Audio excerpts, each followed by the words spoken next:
Hi everyone, welcome to Uncharted Valley. This is Uncharted Valley version 2.0. This is the map that I created for Farming Simulator 25. I started off making this in 22 and really kind of trying to get things, lined out, because there's a lot of things that really haven't changed too much from version to version. When I made the chance of starting this, I kind of figured that I'd have enough time to be able to do that without messing around too much. So here's your starting farm, and we're going to do like a little bit of a map tour. I'm going to tell you a little bit about why I did some of the things that I did. So one of the first reasons, the reason I made this map was because I'm a big Farming Simulator fan. I didn't want to play, as soon as I heard about Riverbend Springs being some 80-something fields and a 1x map, I knew it just wasn't going to be for me. It was just too small. This is a 4x map, and I really like how it's a no man style. It has a lot of trees on it, so that way you can clear your way and make your own fields and whatnot. So let's take a look at the PDA for it to start off with. So you kind of start in the new farmer mode. You start off in this area right here.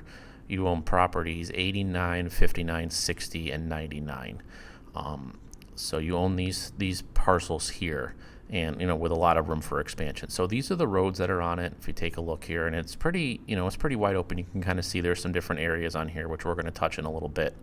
But again, I wanted my whole goal with this was I wanted the Riverbend Springs stuff, but not in the Riverbend Springs map, and then enough to allow me to do what I wanted to do. So, and this is also based off the style of like the PV maps here. So if we take a look at the crops here, so as of right now with version 2.0, I've added a couple crops to it. It's got your standard crops, and it also has hemp, rye, linseed, or flax, and cranberry. And cranberry can only be planted in the bogs.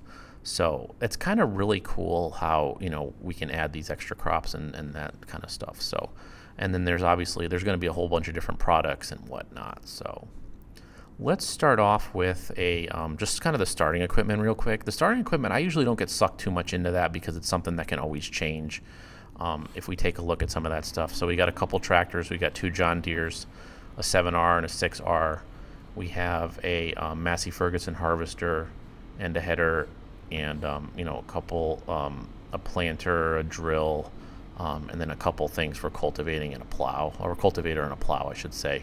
So that's really the starting equipment that you get. Again, I'm not really I end up selling a lot of this stuff anyway from the beginning, so I'm really not too worried about that. But let's take a look at over. We'll kind of start off with the shop area. So if we visit the shop, so this is the shop right here, and this will be your the spawn area is right kind of out front here, and this over here is where the sell point is, or the trigger point is, I should say. I don't go on super speed here, but here's the trigger point right here for the maintenance and everything. And all these doors work, so all these doors, if you come up to them, you can open them and everything. So that's really kind of a cool thing. And if I would hit the trigger of it, I could do that. But there we go. And then the trigger for the doors, I think, on the inside right here. Yeah, there it is. Okay. All right. So yeah, so all these triggers work here at the shop. It's really cool. X-Man wanted me to make this more of like a town area here, so you can kind of see I took some of the Riverbend stuff from like the general store, the flea market area, and you can see, of course, the John Deere dealership right here, like we just talked about. I put some of these tractors and stuff out front, and then put some of the other stuff, some of these warehouses, cafe, and that kind of stuff in here. And you see here's the grain mill, so you can, again, my whole goal of making this a map where I wanted to kind of do the Riverbend Springs stuff but not have to play Riverbend Springs. So that's kind of the whole goal with that. So that's the shop area. And again, one other thing I didn't point out at the beginning of this video is I'm using a computer with it's like kind of a base end computer. This isn't my normal computer that I use. So if you guys notice that, if the FPS, if I jump around a little bit frame wise, or if I'm, kind of see some of the things in the distance are a little bit blurry, because some of the graphic settings are turned down on this.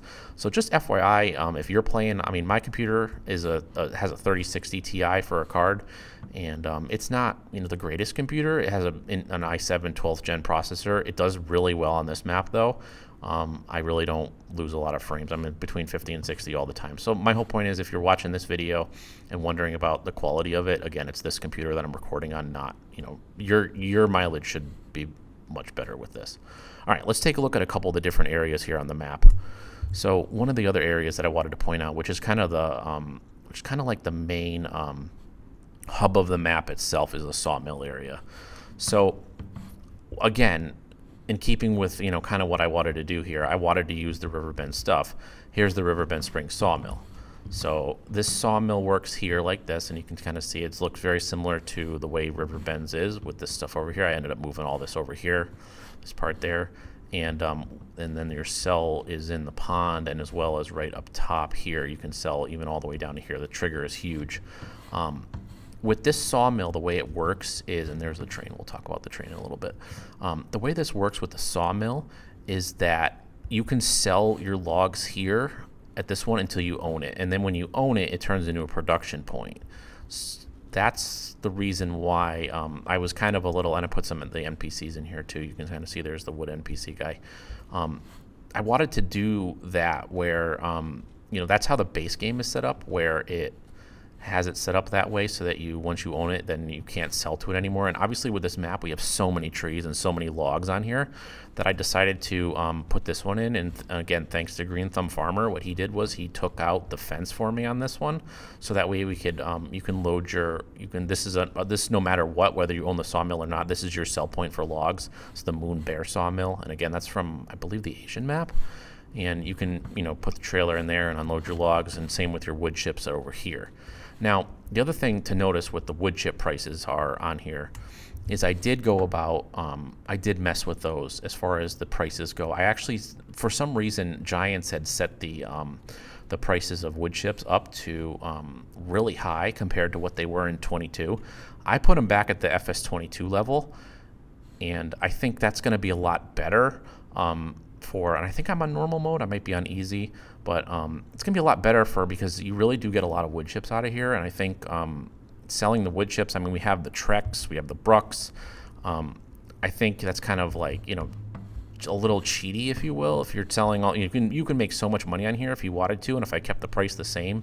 So that's why I did adjust the price on the wood chips, so that way it's not it's back to the FS22 level, so you do have to grind a little bit.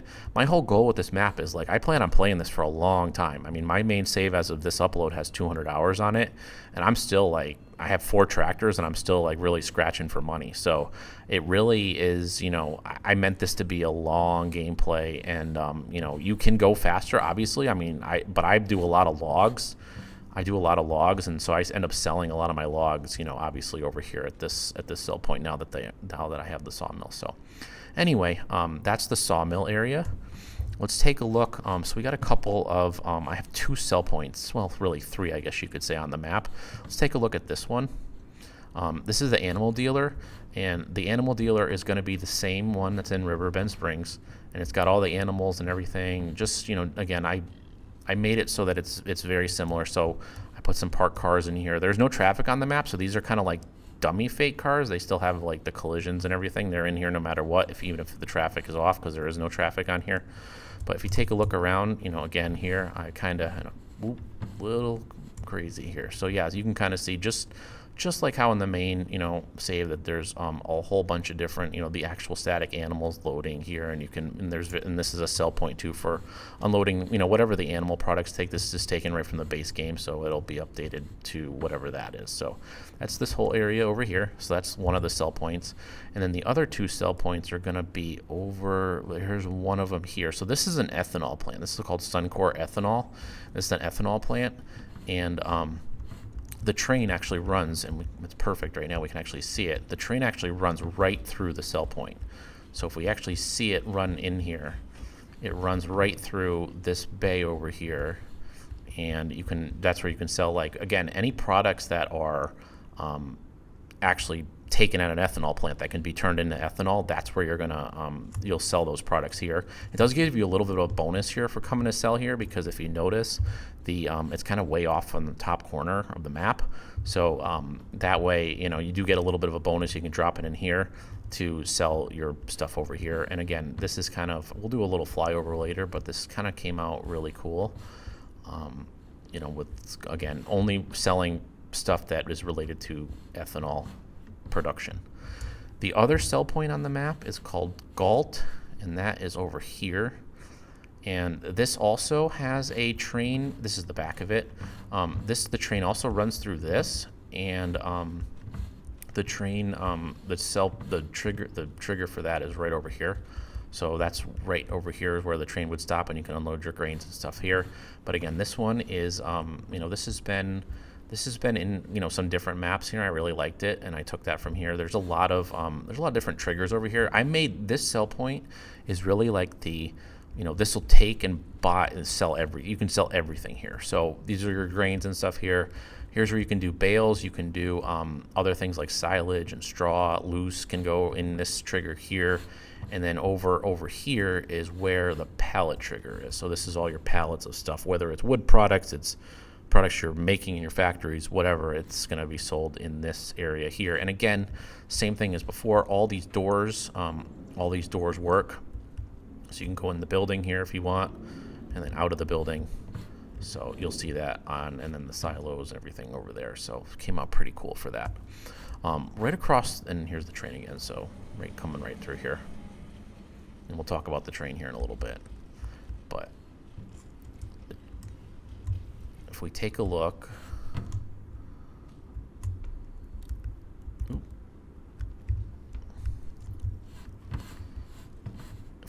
over here, this is like, I took the gas station. So here's your gas station, again, kind of near where Galt was, right there.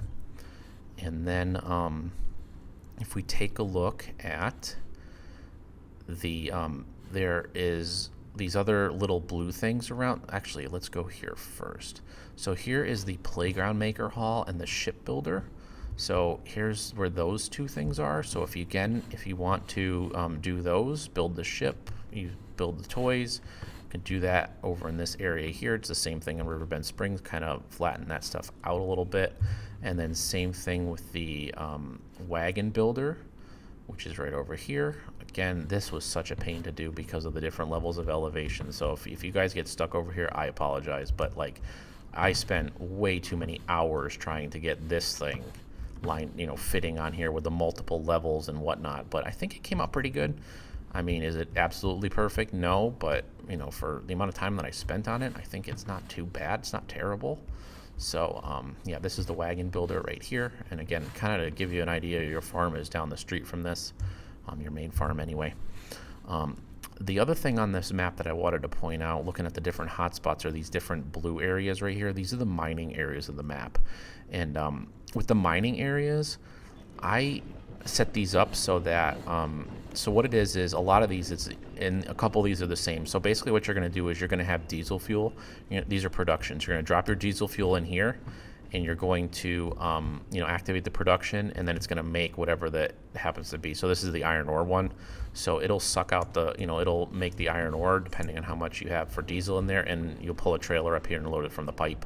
That's kind of just how I want to do the mining. I didn't want to have like these big areas set up for mining and scooping products because we've had so many of those in the past, and I kind of want to do something a little bit different. And that way this gives you an opportunity to make your own fuel. Like, so if you're using like a shell factory that Dave has, or if you're using Green Thumb Farmer made one that has wood chips and corn, you could do that too, to make fuel. That way you're actually using the product that you're making on the map, and even in shell too. I use the shell usually. You're actually using that product to make something. So here's the coal one. Again, works the same way. There's the drop point by those tanks, and you'll have to own this. You have to own this property here in order, or you'll have to own the factory, I should say, in order for it to work. The property is not buyable that it's on; it'll buy with it. But if you come up to it and were to try to buy it, I think they're all around $380,000. So that's that one. Here is your sand and clay one. again, same thing. It's kind of the sand and clay is kind of built on a, there's the sand part of it, and then if it's kind of this river over here, like kind of, you know, with a little beach showing you where the clay, you know, would come from, kind of come from that right there. This one over here is the salt. Again, same thing. This one's on the train track too. So you'll have two triggers. You have two pipes for that. You can either load it onto the train or you can load it into a trailer. Works the same way at the coal one. And then there's my save. And then there's one more area here. This is the gravel and stone one. So you can make stone. This one's different. So this one's a little bit different. It's got this big building here. And with this is, again, you drop the fuel in there, activate it, and then this pipe right here, out this area right there, that's where you're going to get your stone and your gravel. And that's pretty much how those work.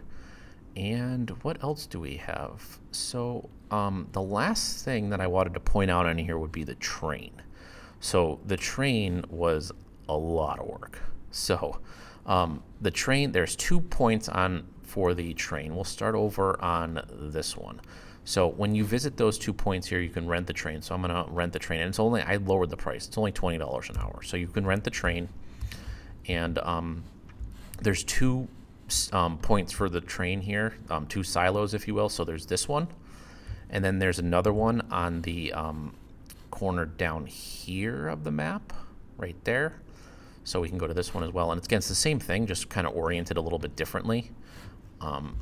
So the train, how the train works is the train goes around the entire map. So you can continuously drive the train around and around. It will never leave the map. So you can take it to the sell points. You can drive it to, you know, various parts here on, you know, wherever you want to take it. The train, each train has 2 cars to it. So it's got 2 grain cars, 2 like wood chip cars, and then it's got 2 log carts, and then it's got 2 flatbeds, so you could haul you know, pallets or whatever through them. So, but anyway, like I said, the train goes around the whole map. You can kind of see, and it's kind of hard to tell exactly where, but it kind of goes throughout. Kind of goes, you know, again up here, through here, around the ethanol plant, down and over, and again around to the end, and then over all the kind of way through the sawmill area, so you can load up the logs and sell them at both sell points there. The train has a trigger for that. So the train really was a lot of work. I really wanted to make it so that it wasn't all on the outside of the map, like you can kind of see, but with, you know, so it's partly on the outside, you can see here, but again, kind of these areas here, kind of giving it some space so that way you can get through this. And then you can have like other things, other fields, and, you know, things around it so that you could load stuff to it. So the train's going to be coming in here in a minute. And again, these 2 silos here are connected to each other. So I like to say they're an underground pipes that connect these 2 silos together. So my whole point with that is you can load your stuff into this silo, like say in this closer to the farm, you can load your wheat or whatnot into there, and you'll be able to pick it up at this silo here. So like I said, it's kind of, I kind of joke around and say it's connected by an underground piping system, but either way. So once you rent the train, it comes in. I kept the River Bend little train station here. You can kind of see that comes in. I can jump into it. Maybe there we go. So I can kind of jump into it, and again, you'll notice that I have these 2, you know, 2 of each cart. It's a decent sized train, and yeah, that's how the train works. So you can, you know, take this around the map and everything like that. So the last thing I want to do, and then we have the track, these the railroad signs, of course, do that work as well. So I want to start off, one last thing, do like a flyover. And again, this is kind of meant to be like a, you know, a quick little map tour. So I'll enter this one, the truck, and we'll do a quick little flyover. So here's your main farm, and again, you notice 2 starting fields. Your 2 starting fields, if you start with new farmer, you've got wheat on this one, it's ready to harvest. And then this one over here, you've got soybeans, which will actually give you got to fertilize it, and it'll give you a pretty good yield to it. But you can see as far as when you're starting, you own a lot of this land right here. You own obviously all this, you own a good chunk of this right here, and then you own some of this down into here. But this is kind of what it's looking like here. So let's take a look. Again, we're kind of just doing a flyover of this stuff here. We do have some spots in the middle here. in the middle and other various pads where you can put some factories down. Like if you wanted to place some different factories, there's your animal dealer. Kind of go over this way. This is the another placeable pad here with the train station. You can see how many trees are on this map. There's almost 80,000 trees on this map. Here's the sawmill area with, again, a pond, kind of, the ponds kind of, connect to each other. The other sawmill there, and you can see all the trees that are on here. Vehicle shop, the downtown area, and again, kind of just going through here. And this map is definitely not flat. There is the salt one right there. This map is definitely not flat. It's definitely it can be, hilly in some spots. We got a nice little bridge here where the train goes underneath the bridge and the road goes up over the top of it. It's pretty cool. Again, I tried to leave some spaces in here. We've got some mountains, some mountain sides here that kind of go up in this area. We've got a decent road system too. So all the roads are all those kind of asphalty type roads. Here's the other train station. There's the ethanol plant, which I wanted to take a look at from above, show you guys what this looks like. So we got the river kind of coming in through there, and you can see what that looks like here. It came up pretty good. So yeah, so there's a lot of trees on here, and you can see the train track going that way. But anyway, what I was saying about the roads is all this asphalt road is painted, so you can paint these in on the map. You can delete them. There are some power poles, as you guys can see, and you can look at the elevation here with this going up. I mean, this is definitely not a flat map by any means. Here is the Galt cell point, again, taking up that much space here. I use the decorative trees too to kind of put around some of these, some of the areas there. But again, a lot of these other trees are, really friendly for the, there's kind of a road that goes through to go to sell the coal point over here. But a lot of the trees that you're going to cut down to make your fields are friendly for the Scorpion King or the Ponzi or those big excavators. I personally use the FDR logging stuff, which I'll have some videos on coming soon. That stuff works really good on these. I optimize the trees to match the FDR settings, so they look really, they operate and look and do really good on those. You can see the big elevation there from this. So I think that's about the map. So yeah, so if you guys have any comments or questions, you can put them down below, and yeah, enjoy.